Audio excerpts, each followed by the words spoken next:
بسم اللہ الرحمن الرحیم۔ ضدِ عشق میرا، منتہا چوہان، قسط نمبر 35، آخری قسط، پارٹ 2۔ کرن ہوش میں آ گئی تھی۔ داور کو اس نے اپنے پاس ہی پایا تھا۔ کیسی ہو آپ؟ داور کے لہجے میں فکر اور درد نمایاں تھا۔ ٹھیک ہوں، سر پہ بینڈیج لگی تھی لیکن اب کافی بہتر محسوس کر رہی تھی۔ جانتی ہو تم نے ڈرا دیا تھا آج۔ داور اس کے پاس آتا پیار سے بولا۔ وہ ماتھے پہ لب رکھے کرن نے ایک لمحے کو آنکھیں موندے اس کے پاس اس کا لمس اپنے دل پر محسوس کیا تھا۔ داور کے پیچھے ہوتے ہی اس نے آنکھیں کھولیں۔ ان آنکھوں کی چمک داور سے چھپی نہیں رہ سکی تھی۔ لو یو لاٹس، کرن دھیرے سے زیر لب بولی تھی، لیکن داور اور اس کے لبوں سے ادا ہوئے الفاظ سمجھ گیا تھا۔ ایک پیاری سی مسکان نے اس کے لبوں کا احاطہ کیا تھا۔ دروازے پہ ہوتی دستک پہ دونوں چونکے تھے۔ یامین کشش کے ساتھ اندر آتا دکھائی دیا۔ کیسی ہو پارٹنر؟ کشش نے اس کے پاس بیٹھتے ہوئے فوراً پوچھا۔ بہتر ہوں، اور یہ تم رو رہی ہو؟ کرن نے ہاتھ بڑھا کے کشش کے آنسو صاف کیے تھے۔ تم نے رلایا، اگر تم کچھ ہو جاتا تو میں خود کو کبھی معاف نہیں کر پاتی۔ کشش نے سر جھکائے دھیرے لیکن نم لہجے میں کہا۔ اس میں تمہاری کیا غلطی تھی پاگل؟ پلیز رونا بند کرو، تمہارے آنسو مجھے اریٹیٹ کر رہے ہیں۔ کرن نے منہ بناتے ہوئے کہا تو کشش مسکرا دی۔ علیزے آخر کار فرار ہونے میں کامیاب ہو گئی۔ داور نے یامین کو بتایا۔ یامین نے گہرا سانس خارج کیا۔ وہ وہیں ہے جہاں اسے اس وقت ہونا چاہیے، یامین نے ہارے ہوئے لہجے میں کہا تھا۔ مطلب؟ تینوں ہی چونکے۔ وہ جیل کی سلاخوں کے پیچھے ہے۔ مضبوط لہجہ تھا۔ اس سب کو حیرت کا شدید جھٹکا لگا۔ لیکن بابا وہ تو علیزے کے قبضے میں۔ کرن نے پریشان ہوتے کہا۔ فکر نہیں کرو، وہ بھی اب سیو ہیں۔ یامین نے کرن کے پاس آتے شفقت سے اس کے سر پر ہاتھ پھیرتے کہا۔ یہ سب کیسے؟ داور ابھی بھی سمجھ نہیں پا رہا تھا۔ یامین نے مختصر انہیں ساری بات بتا دی۔ بابا کہاں ہیں؟ کرن کو بے چینی ہوئی۔ وہ اٹھ کر بیٹھی۔ ڈونٹ ویری، اسی ہاسپٹل میں ہیں، لیکن خطرہ والا کوئی بات نہیں ہے، اپنی کیئر کرو۔ یامین نے بڑے پن سے کہا تھا۔ یہ عالیہ کا فنڈا اب بند ہی کرنا پڑے گا۔ یہ علیزے کا فنڈا ابھی بند ہی کرنا پڑے گا، ہمیشہ کے لیے وبال جان بن گئی ہے۔ داور نے سختی سے کہا۔ اس کا بھی اب پکا بندوبست کر دوں گا۔ یامین نے اسے حوصلہ دیا۔ اس سب کے دوران کشش کی خاموشی یامین نے بری طرح محسوس کی تھی۔ آپ لوگوں کو اس ناول کا جو دوسرا پارٹ ہے وہ میں ابھی اسی کے ساتھ ہی اپلوڈ کروں گی، کیونکہ وہ میرے دوسرے چینل پہ وہ جو ناول ہے حق وراثت، وہ وہاں پہ یعنی کہ اپلوڈ ہوا ہے، تو اس کی اور اس کی سٹوری جو ہے وہ دونوں کی ابھی اپلوڈ ہوگی، وہاں پہ بھی اور ادھر بھی، دونوں طرف، ٹھیک ہے۔ اور آپ لوگ پلیز پورا ناول واچ کیجیے گا۔ آج یہ آخری ایپیسوڈ ہے، لاسٹ ایپیسوڈ ہے۔ اس کے بعد اس کا جو 2 پارٹ ہے نا وہ اس میں ہے ایڈ، انہوں نے کیا نا، وہ ناول کی جو رائٹر ہے انہوں نے ایڈ کیا ہوا ہے ادھر، تو آپ انجوائے کریں ناول کو۔ دادا جی ایک بار پھر سوچ لیں، آپ سب کچھ بیچنا اس لیے اس مسئلے کا حل نہیں ہے۔ سمیر نے دادا جی کے وکیل سے ساری بات سنتے ہوئے پریشانی سے کہا۔ بیٹا، مجھے اپنے بچوں سے بڑھ کر یہ دولت جائیداد کچھ بھی نہیں ہے، یہاں تک کہ اپنی جان دے کر بھی اگر اپنے بچوں کی جان بچانی پڑے تو میں تب بھی پیچھے نہ ہٹوں۔ دادا جی کے لہجے میں ایک عزم تھا۔ سمیر خاموش سا ہو گیا۔ سر یہاں سائن کر دیں۔ وکیل صاحب نے دادا جی کے آگے پیپرز رکھے۔ عالیہ بھی وہیں تھی۔ ان کا دل بھی اب اس سب سے خوش نہ تھا، لیکن بات مزاجی خدا کو بچانے کی تھی، اس لیے خاموش تھیں۔ سمیر کے نمبر پر داور کی کال نے سمیر کے اندر ایک نئی روح پھونک دی تھی۔ اس سے پہلے کہ دادا جی نیلامی کے پیپرز پر سائن کرتے، رکے دادا جی، سمیر نے فوراً ان کے پاس آتے ہوئے روکا تھا۔ دادا جی نے سوالیہ نظروں سے انہیں دیکھا۔ بابا مل گئے؟ خوشی دینی تھی اور عالیہ کی طرف دیکھا، جو یہ خبر سنتے ہی دل میں اللہ کے حضور سجدہ ریز ہو گئی تھی۔ علیزے بھی اب قانون کی گرفت میں ہے، وہ بھی پکڑی گئی ہے۔ سمیر سے خوشی کا اظہار ہی نہیں ہو پا رہا تھا، آنکھیں بھیگ گئی تھیں۔ یا اللہ تیرا لاکھ لاکھ شکر ہے، دادا جی کی جان میں جان آئی تھی۔ کہاں ہے عزیز، اور کیسا ہوا یہ سب؟ دادا جی کا اگلا سوال تھا۔ سمیر نے انہیں بھی داور سے ہوئی بات بتا دی۔ دادا جی آج سچ میں یامین پہ دل سے فخر ہو کر رہے تھے۔ باقی تفصیلات ان کے گھر آتے ہی پتہ چل گئی تھیں۔ وہ گھر آ رہے ہیں۔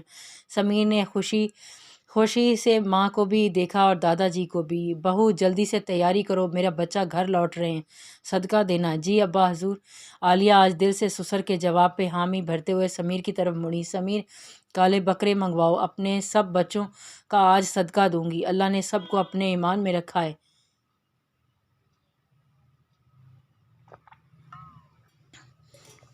سمیر نے بھی عالیہ بیوی کو گلے سے لگایا تھا۔ کیا بات ہے، اتنا ایٹیٹیوڈ کس بات پہ دکھا رہی ہو؟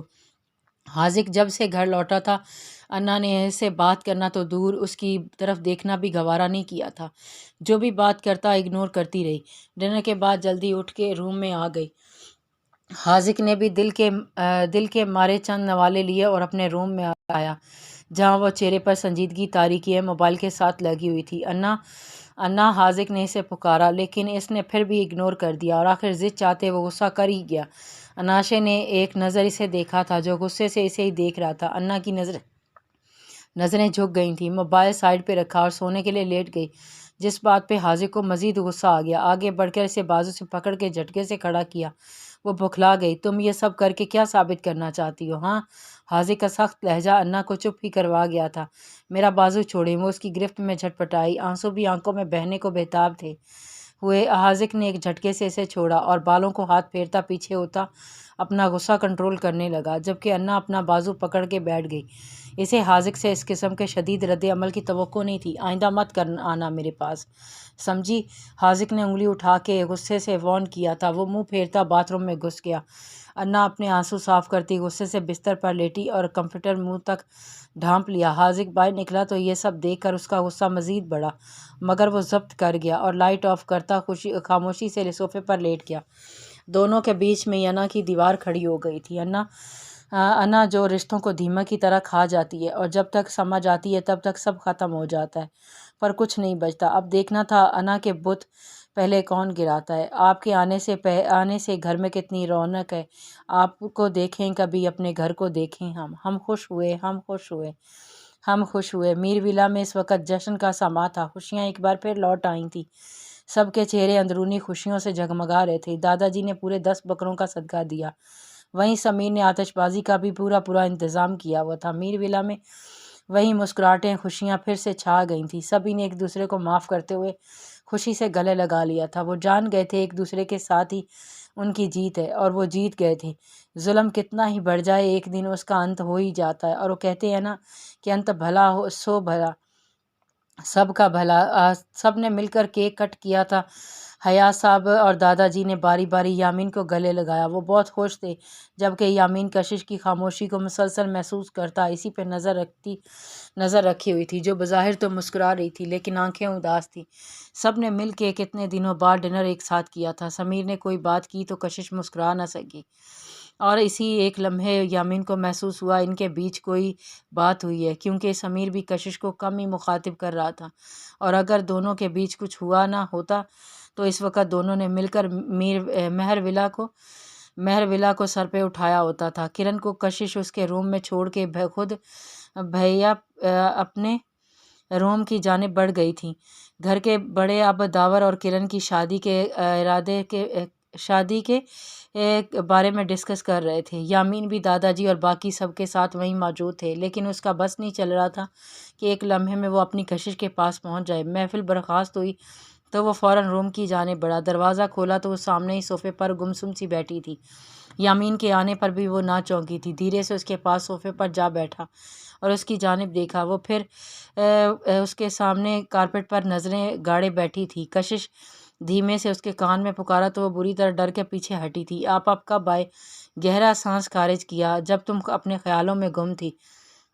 یامین نے اس کا چہرہ ٹٹولنا چاہا کہ آیا وہ کس بات سے پریشان ہے؟ نہیں، وہ بس ایسے ہی۔ کشش کی نظریں جھکی، لہجہ بھی دھیما ہوا۔ کوئی بات ہے کشش؟ مجھے بتاؤ، یامین نے اس کا ہاتھ تھامتے ہوئے کہا۔ کشش نے اس کی طرف دیکھا اور نفی میں سر ہلاتے وہ مسکرائی تھی۔ سوچ رہی تھی سب کتنے خوش ہیں نا؟ شکر ہے اللہ کا سب ٹھیک ہو گیا، کشش نے خوشی سے کہا۔ بالکل آزمائش کی گھڑی تھی، سو گزر گئی۔ یامین بھی مسکرایا، لیکن کشش کا ہاتھ نہ چھوڑا۔ اور وہ الیزے، اس کا کیا بنا؟ اچانک سے یاد آیا تھا۔ وہ اس وقت وہیں ہے جہاں اسے ہونا چاہیے۔ یامین کے لہجے میں نفرت صاف محسوس کی۔ کہاں؟ اگلا سوال داغا۔ یامین نے اسے گہری نظروں سے دیکھا۔ کشش کی سوالیہ نظریں ابھی بھی اسی پہ جمی تھی۔ وہ مزید کچھ کہتی کہ یامین نے اس کے لبوں پہ انگلی رکھتے ہوئے اسے چپ کروا دیا۔ یامین نے ہاتھوں سے اس کا آنکھیں بند کرتے ہوئے سرگوشی کی تھی تو اس کا دل اچھل کر حلق میں آ گیا۔ یامین، کشش کچھ مت کہو، صرف محسوس کرو۔ یامین نے اسے ٹوکا، اس کے کان کے پاس سرگوشی کرتی اس کے کان پہ اپنا لمس چھوڑا تھا۔ وہ جی جان سے کانپ گئی تھی۔ کیا ہوا؟ تم اتنا پینک کیوں کر رہی ہو؟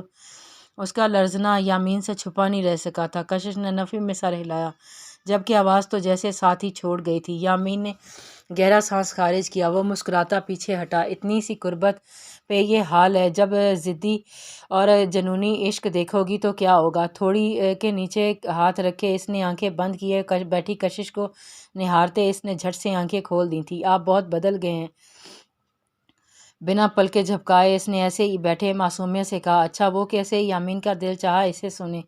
پہلے آپ بہت غصہ اور نک چڑھے تھے، بات بات پہ غصے سے گھورتے تھے، بہت ہی زیادہ چڑھاتے تھے، ہاتھ پھیلا کے کہا، اور اب پلکیں جھکیں اور پھر دھیرے سے اٹھیں۔ یامین ان کا اٹھنا اور گرنا ہی دیکھتا رہ گیا۔ وہ خود بھی نہیں جانتا تھا یہ لڑکی کب اس کو اتنی عزیز اس کی ہے، یہی بات وہ سمجھتا تھا۔ اب آپ بہت کیئرنگ ہو گئے ہیں، تھوڑے تھوڑے پوزیسو سے، تھوڑے تھوڑے سے پیارے اور تھوڑے بہت فلرٹی۔ آخر میں کہتے زبان دانتوں تلے دبائی۔ وہ جو بہت دل دے کے سن رہا تھا، فلرٹی کہنے پر آنکھیں چھوٹی کرتے اسے دیکھنے لگا۔ کچھ زیادہ ہی نہیں چلنے لگی آپ کی زبان؟ یامین کو اس کا ہر انداز ہی بھاتا تھا۔ اچھا چپ بیٹھوں تو بھی آپ کو اچھا نہیں لگتا، بولوں تو بھی؟ ہائے میری جی، کس حال میں خوش ہوں گے آپ؟ مصنوعی انداز سے سر پہ ہاتھ مارا۔ صرف ایک انداز، محبت کا، جنون کا، عشق کا، اور اس کی طرف بڑے قدموں سے کہتا وہ اس کی سانسیں ساکن کر گیا تھا۔ منہ دوسری طرف کرتی وہ کن اکھیوں سے یامین کو دیکھنے لگی جو اس کے پاس پہنچ چکا تھا۔ میرے پاس تمہارے لیے ایک سرپرائز ہے وائفی، اسے کان کے پاس ہو کر کہتے وہ اس کی دل کی دھڑکنوں میں ہلچل مچا گیا تھا۔ یہ لو۔ ایک اینولوپ اس کی جانب بڑھایا۔ کشش کے چہرے پر مسکان آئی گئی، فوراً اسے کھولا اور اگلے ہی لمحے اس کی مسکان غائب ہو گئی۔ منہ بنا کے یامین کو دیکھا۔ یہ کیا ہے؟ ماتھے پہ بل پڑے۔ کیا ہوا؟ نظر کمزور ہو گئی کیا؟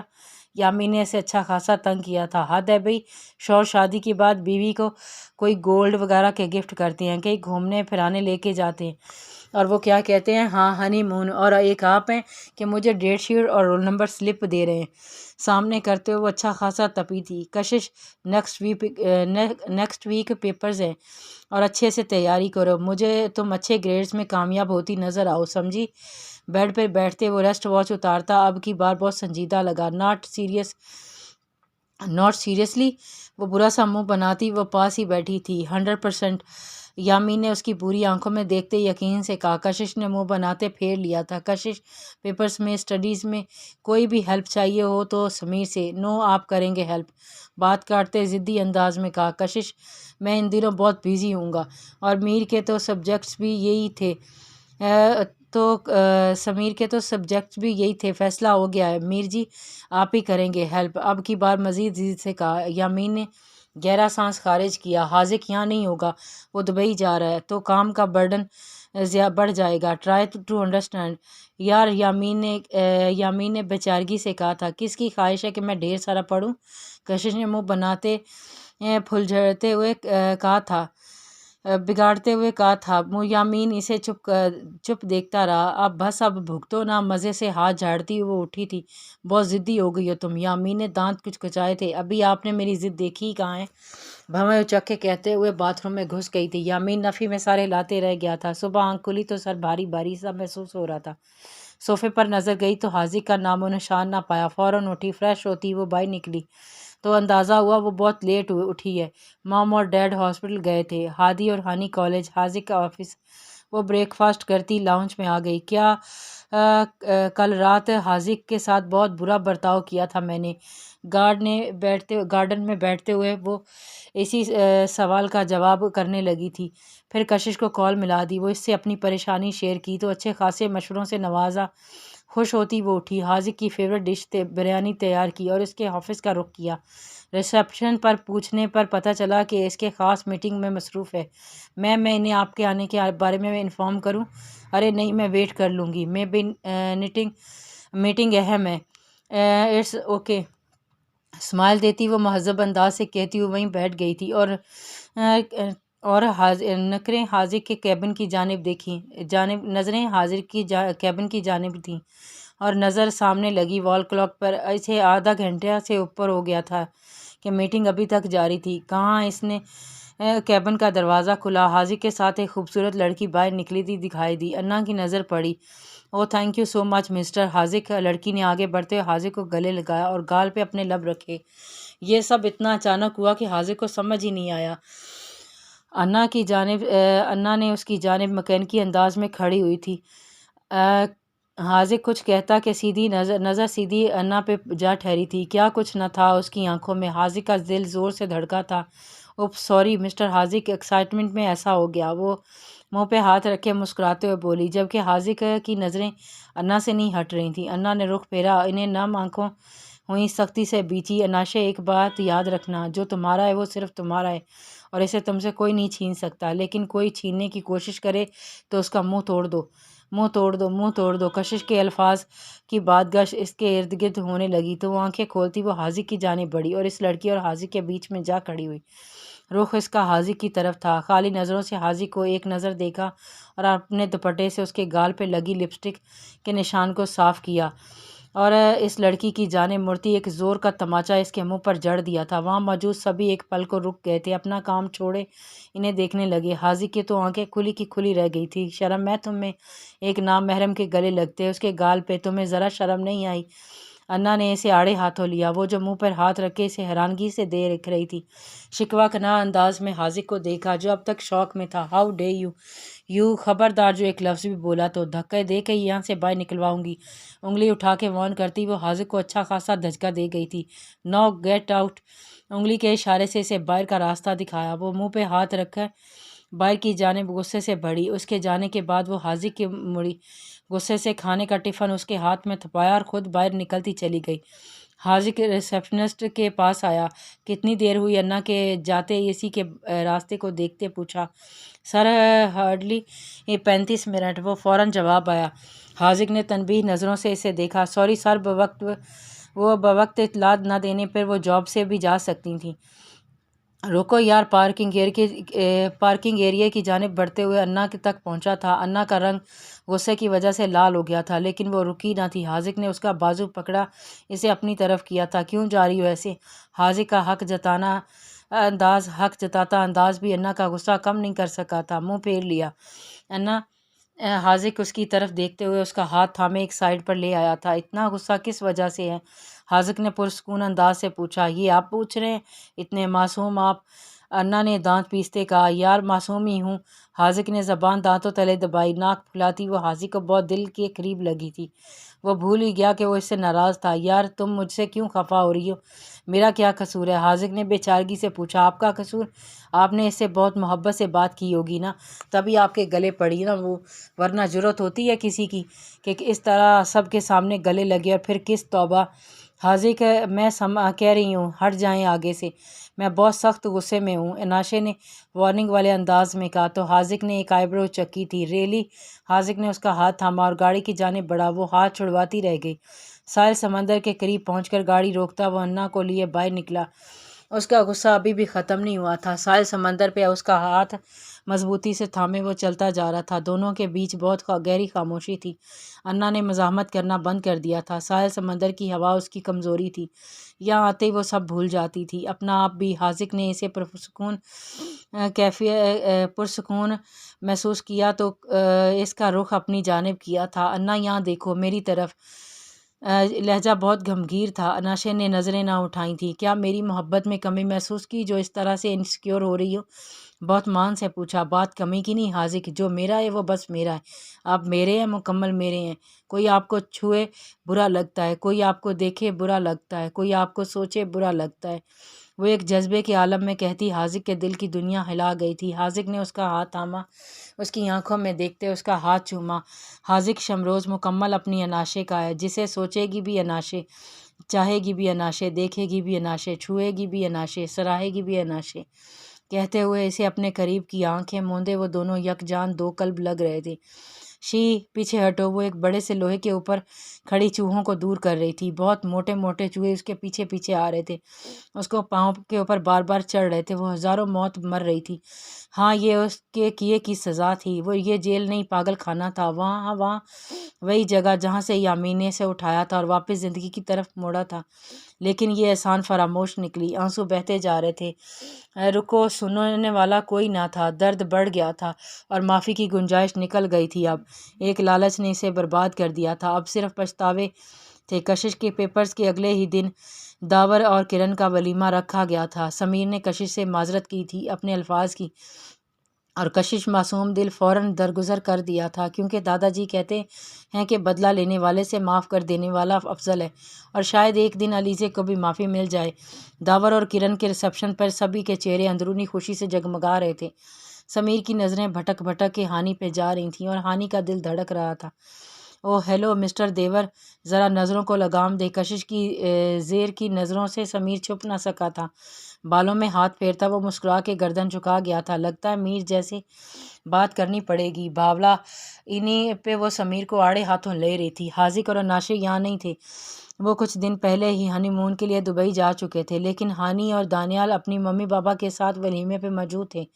2 دن سے یامین بھی یہاں نہ تھا۔ وہ اسلام آباد والی برانچ میں تھا۔ وہاں کوئی ایشوز ہو گیا تھا، وہی سالو کرنے گیا تھا، اور آج ولیمے پر لوٹنا تھا، لیکن ابھی تک پہنچا نہیں تھا۔ کیا کہوں گی؟ سمیر نے دل دے کے سنا، یہی کہ اب میری دیورانی لے آئیں۔ لڑکا ہاتھ سے نکلا جا رہا ہے۔ اس کے بال خراب کرتی وہ اسے تپا گئی تھی۔ سینئر کو غصہ آیا تھا، سمیر کو غصہ آیا تھا، لیکن کشش کہاں اس کے ہاتھ آنے والی تھی۔ فوراً بھاگی وہاں سے اور اندر آتے یامین کے سینے سے جا ٹکرائی۔ ٹکر کافی زوردار تھی اور وہ واپس پیچھے کی طرف گرتے گرتے بچی اور یامین کی باہوں میں سما گئی۔ یامین کو یوں اچانک سامنے دیکھ کر وہ ساکن ہو گئی تھی، جیسے پل یہیں رک گئے ہوں، وقت ٹھہر گیا ہو، دھڑکنیں رک گئی ہوں۔ دونوں ہی بے اختیار ایک دوسرے کو دیکھے چلے گئے تھے۔ پاس ہوتے سمیر نے کان میں سرگوشی کی تو دونوں ہی چونکے اور پیچھے ہٹے تھے۔ آپ یوں اچانک؟ کشش کو وہ پہلے ہی کیا تھا۔ اسے 2 دن 2 سال کے برابر لگے تھے۔ سبھی کو پتہ تھا آج آنا ہے میں نے۔ یامین نے آگے ہو کے کہا تو اس کی ہرنی آنکھیں اس پہ ٹک سی گئی تھیں۔ یامین کے ایک گال پہ مسکراہٹ نے بسیرا کیا تو گڑبڑاہٹ واضح ہوا، جسے دیکھتے کشش ہمیشہ کی طرح مسمار ہوئی تھی۔ چلو دلہا دلہن سے ملتے ہیں اور انہیں گفٹ دیتے ہیں۔ پیار سے کشش کا ہاتھ تھامے وہ آگے بڑھا، جبکہ کشش سے دیکھتی رہی۔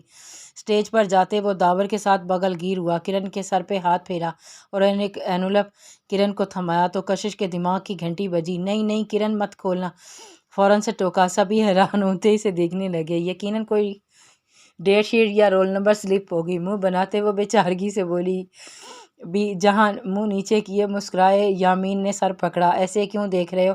میں سچ کہہ رہی ہوں میرے ساتھ، کشش نے یقین دلانا چاہا۔ کشش اپنی باتیں بعد میں، آج کرن اور داور کا دن ہے، اس لیے صرف انہی کی باتیں۔ یامین نے آنکھوں ہی آنکھوں میں سے چپ رہنے کو تنبیہ کی تھی۔ اور اب یہ آپ اشارے کیا کر رہے ہیں؟ کمر پہ ہاتھ رکھتے لڑاکا عورتوں کی طرح لڑنے مرنے کو تیار ہوگی۔ جہاں سب نے اس کی بات پہ ہوٹنگ کی تھی، وہیں یامین کشش کو لے کر اسٹیج سے نیچے اترا۔ بہت خطرناک لڑکی ہو یار۔ نیچے آتے ہی یامین نے توبہ کرتے ہوئے کہا، جیسے بھی ہوں آپ کی ہوں، ایک مان دعوے سے کہتے وہ یامین کے دل کو گویا سکون عطا کر گئی تھی۔ وہ ایک آسودہ مسکراہٹ اس ضدی عشق کی ہمنوا بن گئی تھی۔ وقت کا کام ہے گزرنا، اور گزر جاتا ہے، کچھ خوشیوں کے ہمراہ اور کچھ دکھوں کی نظر، لیکن ہمت والا ہے وہ جو مشکلات کو بھی ہنس کے سہ لیتا ہے اور شکوہ خدا نہیں کرتا ہے۔ وہی تو اللہ کے محبوب لوگوں میں شامل ہو جاتے ہیں۔ اللہ تو 70 ماؤں سے زیادہ پیار کرتا ہے۔ تم سوچو اللہ سے کس قدر پیار کے دعوے دار ہو اور کتنا پیار کرتے ہو۔ بے شک وہ سب جاننے والا ہے، دلوں کے رازوں سے بخوبی واقف ہے۔ 5 سال بعد یس ریس میر ہادی گویا گو فاسٹ فاسٹ مائی سن گو۔ کشش مسلسل شور مچا رہی تھی، جو اپنے 3 سالہ بیٹے کو میر ہادی کی ریسلنگ کروا رہی تھی، حاذق اور اناشی کی 2 سالہ بیٹی پریزے کے ساتھ، جبکہ دوسری طرف حاذق جو اپنی بیٹی کے آہستہ بھاگنے پہ اسے اٹھاتا خود بھاگا۔ یہ دیکھتے کشش کے تو دماغ میں آگ لگ گئی۔ فوراً سے میر ہادی کو اپنی گود میں اٹھاتی وہ بھی بھاگی۔ اب دونوں ہی بھاگے جا رہے تھے۔ وہ دور کھڑے یامین اور پاس بیٹھی انا انہیں دیکھ رہے تھے، ہنسے جا رہے تھے۔ انا کا پہلا بیٹا تھا، 4 سال کا، ابو بکر۔